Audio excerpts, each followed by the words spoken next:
Item ಯಾವುದೇ ಇರಲಿ try ಮಾಡಿ ಆಚಿ ಚಿಕನ್ ಮಸಾಲಾ.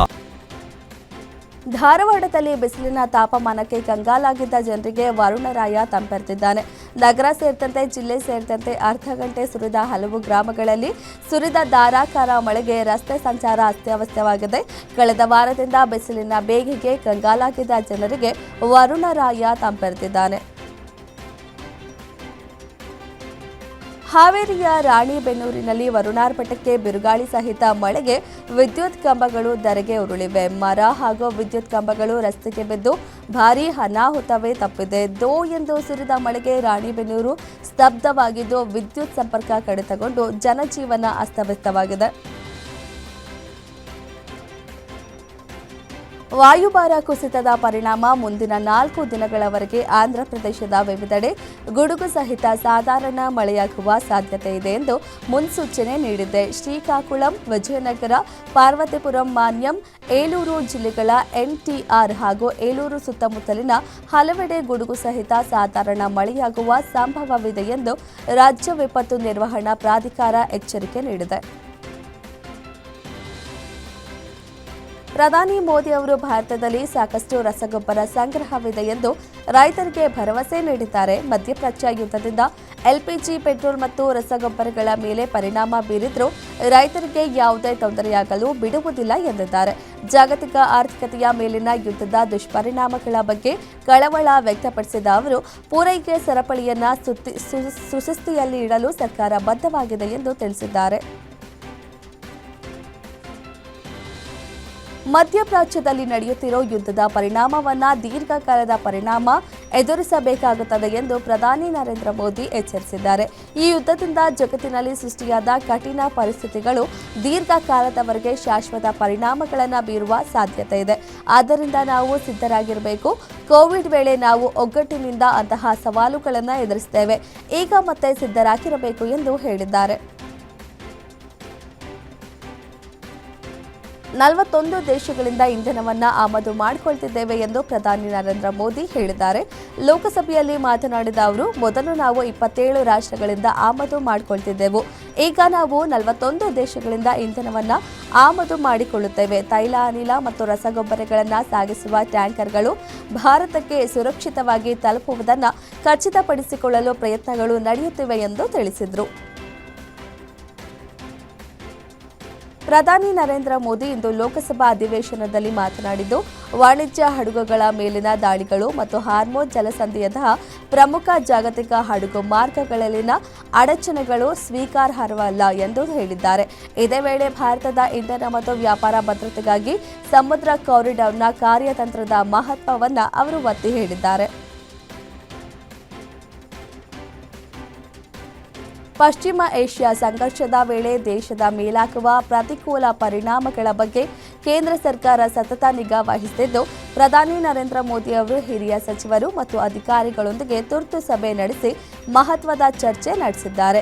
ದೇಶದ ಸದ್ಯದ ಪರಿಸ್ಥಿತಿ ಅವಲೋಕಿಸಿದ ಪ್ರಧಾನಿ ಭವಿಷ್ಯದಲ್ಲಿ ಭಾರತದ ಮೇಲಾಗುವ ಪರಿಣಾಮ ಹಾಗೂ ಸರ್ಕಾರ ಜನಹಿತಕ್ಕಾಗಿ ಕೈಗೊಳ್ಳಬಹುದಾದ ಪರ್ಯಾಯ ಕ್ರಮಗಳ ಬಗ್ಗೆ ಚರ್ಚೆ ನಡೆಸಿದರು.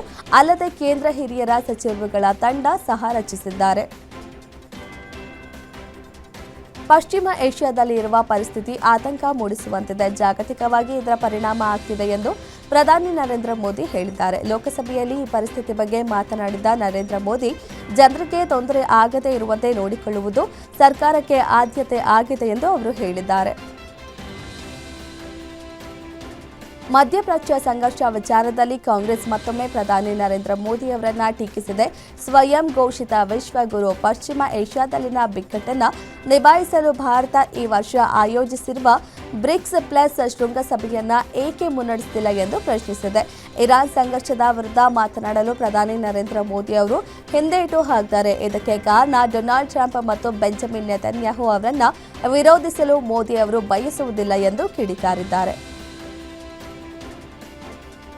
ಪಶ್ಚಿಮ ಏಷ್ಯಾದಲ್ಲಿ ನಡೆಯುತ್ತಿರುವ ಸಂಘರ್ಷ ಮತ್ತು ಅದರ ಪರಿಣಾಮಗಳ ಬಗ್ಗೆ ಸಂಸತ್ನಲ್ಲಿ ಪ್ರಧಾನಿ ಮೋದಿ ಅವರು ನೀಡಿದ ಹೇಳಿಕೆಯಲ್ಲಿ ಹೊಸದೇನೂ ಇಲ್ಲ.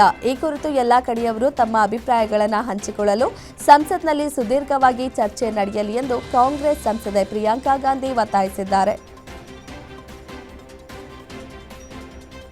ದೇಶದ ರೈತರ ಸಂಪೂರ್ಣ ಸಾಲ ಮನ್ನಾ ಮಾಡುವ ಯಾವುದೇ ಪ್ರಸ್ತಾಪ ಕೇಂದ್ರ ಸರ್ಕಾರದ ಮುಂದಿಲ್ಲ ಎಂದು ಸಂಸತ್ನಲ್ಲಿ ಕೇಂದ್ರ ವಿತ್ತ ಸಚಿವೆ ನಿರ್ಮಲಾ ಸೀತಾರಾಮನ್ ಸ್ಪಷ್ಟಪಡಿಸಿದ್ದಾರೆ. ಲೋಕಸಭೆಯಲ್ಲಿ ಸದಸ್ಯರೊಬ್ಬರ ಪ್ರಶ್ನೆಗೆ ಉತ್ತರಿಸಿ ಮಾತನಾಡಿರುವ ಅವರು, ರೈತರ ಆರ್ಥಿಕ ಸ್ಥಿತಿಗತಿಗಳನ್ನು ಬಲಪಡಿಸಲು ಕೇಂದ್ರ ಸರ್ಕಾರ ಹಲವಾರು ಕ್ರಮಗಳನ್ನು ಕೈಗೊಂಡಿದ್ರೆ ಸಂಪೂರ್ಣ ಸಾಲ ಮನ್ನಾ ಮಾಡುವ ಪ್ರಸ್ತಾವನೆ ಇಲ್ಲ ಎಂದು ಹೇಳಿದ್ದಾರೆ. ನಿಜವಾಗಿಯೂ ನಮಗೆ ನಮ್ಮ ಪಕ್ಷಕ್ಕೆ ಕಾಂಗ್ರೆಸ್ನಿಂದ ದ್ರೋಹ ಆಗಿದೆ ಎಂದು ರಾಜ್ಯಸಭೆ ಪ್ರತಿಪಕ್ಷ ನಾಯಕ ಮಲ್ಲಿಕಾರ್ಜುನ್ ಖರ್ಗೆ ಅವರಿಗೆ ಮಾಜಿ ಪ್ರಧಾನಿ ಎಚ್.ಡಿ. ದೇವೇಗೌಡ ಅವರು ತಿರುಗೇಟು ನೀಡಿದರು. ಕಾಂಗ್ರೆಸ್ ಜೊತೆ ಪ್ರೀತಿ ಹೊಂದಿದ್ರು, ಮೋದಿ ಅವರ ಜೊತೆ ಮದುವೆ ಆದ್ರು ಎಂದು ತಮ್ಮ ಬಗ್ಗೆ ಟೀಕೆ ಮಾಡಿದ್ದ ಮಲ್ಲಿಕಾರ್ಜುನ್ ಖರ್ಗೆ ಅವರಿಗೆ ರಾಜ್ಯಸಭೆಯಲ್ಲಿಯೇ ತಿರುಗೇಟು ನೀಡಿದರು. ನಿಜವಾಗಿಯೂ ಕಾಂಗ್ರೆಸ್ ಪಕ್ಷದಿಂದ ದ್ರೋಹ ಆಗಿರುವುದು ನಮಗೆ, ನಮ್ಮ ಪಕ್ಷಕ್ಕೆ ಎಂದು ಹರಿಹಾಯ್ದರು.